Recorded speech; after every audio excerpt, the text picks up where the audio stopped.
students, today let us start with chapter 2, inverse trigonometric function. We have learned in 11 trigonometric functions. Also we have learned sine function, unit circle. Let us revise. For a unit circle, radius is 1, center is origin. So coordinate of this point is 1, 0. Coordinate of this point is minus 1, 0, 0, 1, 0, minus 1. For this circle, we have learned that for any point P, coordinate are cos theta, sin theta, where theta is the angle in radian.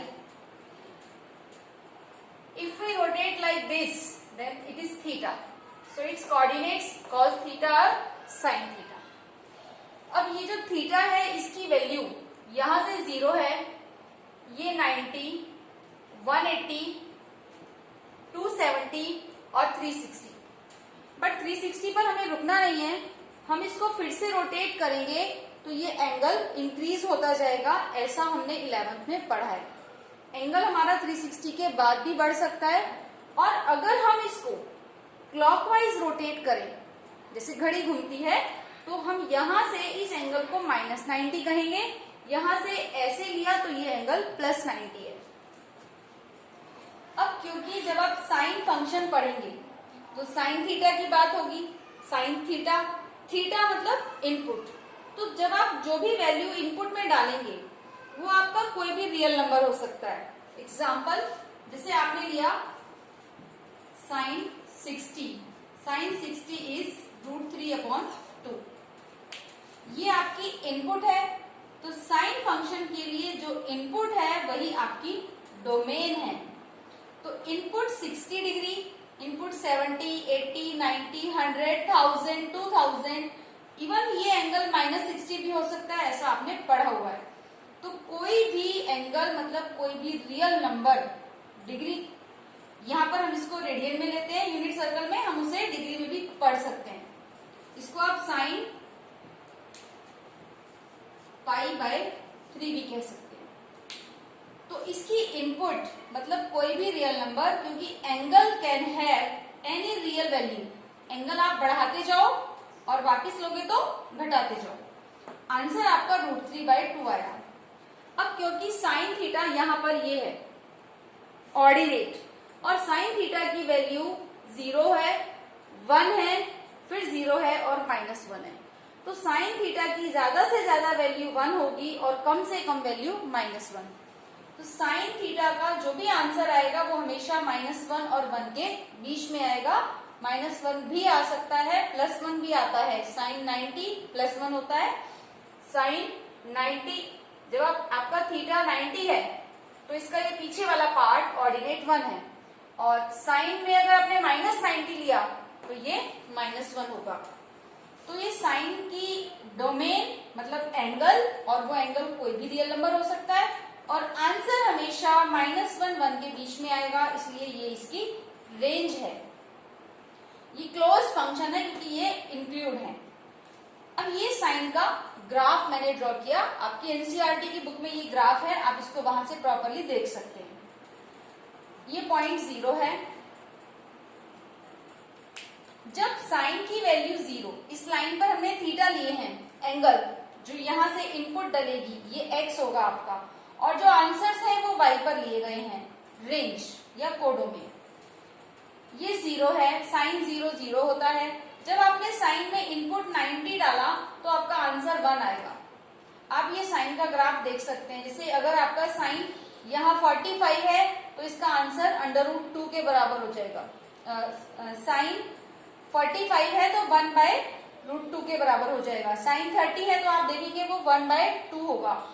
ये sign का graph है. Sign की different values डालते जाइए और जो answers मिलेंगे उनको y एक्सिस पर लेना है, आंसर्स y पर, और इनपुट वाले एंगल्स x एक्सिस पर.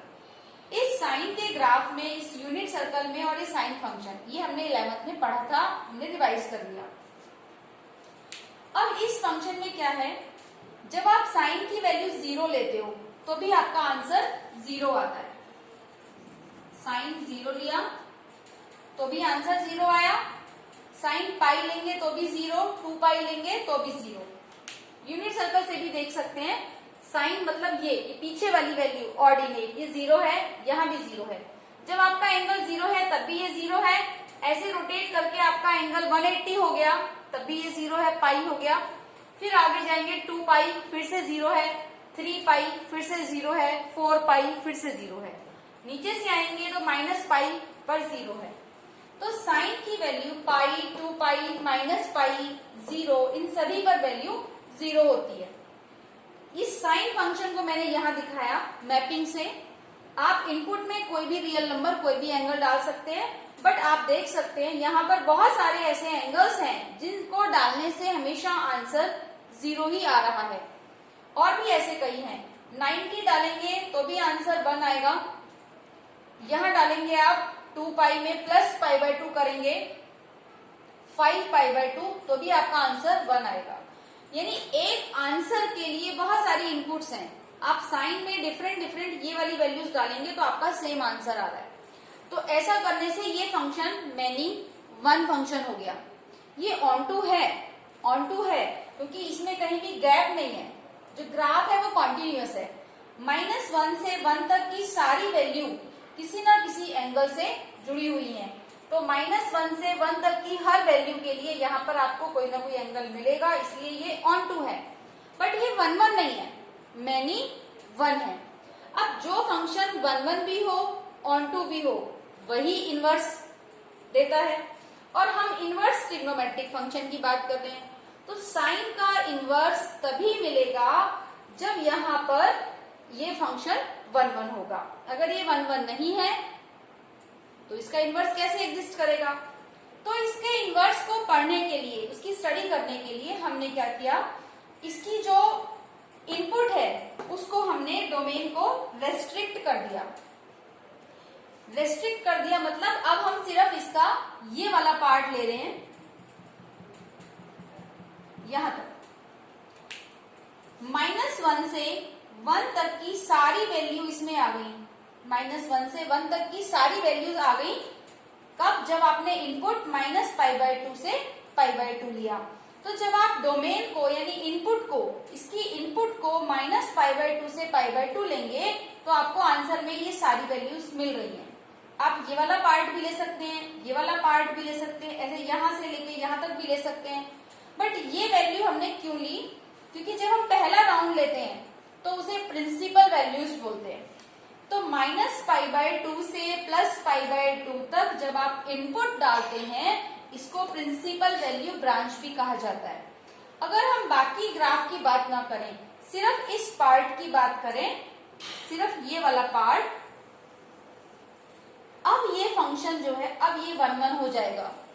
हमें थीटा की वैल्यू -π/2 से +π/2 के बीच में ही लें, बाहर ना लें तो कोई भी वैल्यू रिपीट नहीं हो रही है। अलग अलग थीटा, अलग अलग आंसर। सो ये फंक्शन 1 हो जाता है जब हम इसकी डोमेन को यहाँ पर रेस्ट्रिक्ट कर देते हैं और सारी वैल्यूज आंसर वाली भी मिल रही हैं। इसे साइन फंक्शन के लिए प्रिंसिपल वैल्यू ब्रांच कहा जाता है। तब हम इनवर्स फंक्शन को डिफाइन कर सकते हैं क्योंकि अब ये 1 ऑन टू हो गया, लेकिन सिर्फ इस सेक्शन के लिए।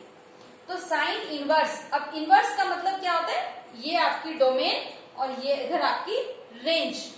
तो अब डोमेन तो ये हो गई -1 से 1, तो ये जो रेस्ट्रिक्टेड डोमेन थी इसकी वो हमारे लिए अब रेंज बन जाएगी, क्योंकि यहां से वहां जाने के लिए जो साइन फंक्शन है इनवर्स में वहां से यहां लौटना होता है। तो इनवर्स के लिए ये आपकी डोमेन हो गई और इसका जो रेस्ट्रिक्टेड वाला पार्ट है वो हमारी रेंज हो गई। अब आप साइन इनवर्स को ऐसे पढ़ सकते हैं, if sine 60 is equal to √3/2, ये साइन फंक्शन आपने वहां लिखा, तो sine inverse √3/2 is equal to π/3। जब आप पहले यहाँ π/3 वैल्यू ले रहे थे और ये फंक्शन साइन फंक्शन था तो आपका आंसर आ रहा था √3/2। साइन फंक्शन में 60 डाला, आंसर √3/2 आया।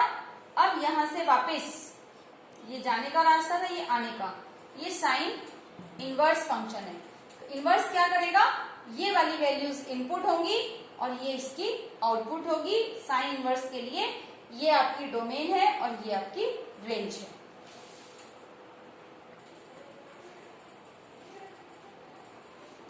अब हमें इसकी वैल्यू फाइंड करनी है। अभी जस्ट हमने किया था साइन 60 √3/2, तो साइन इनवर्स √3/2 60 हो गया। साइन 60 जो √3/2 था वो पॉजिटिव था।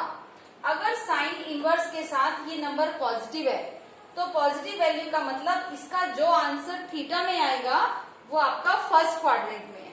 अभी हमने पढ़ा कि साइन इनवर्स के लिए आपकी रेंज आंसर जो है वो -π/2 से +π/2 के बीच में ही होना चाहिए। अब ये साइन नेगेटिव है, इसको ध्यान दें। साइन तो नेगेटिव यहां भी होता है और साइन नेगेटिव यहां भी होता है। हम ये वाला नहीं लेंगे क्योंकि हमारी प्रिंसिपल वैल्यू ब्रांच इन दोनों में है।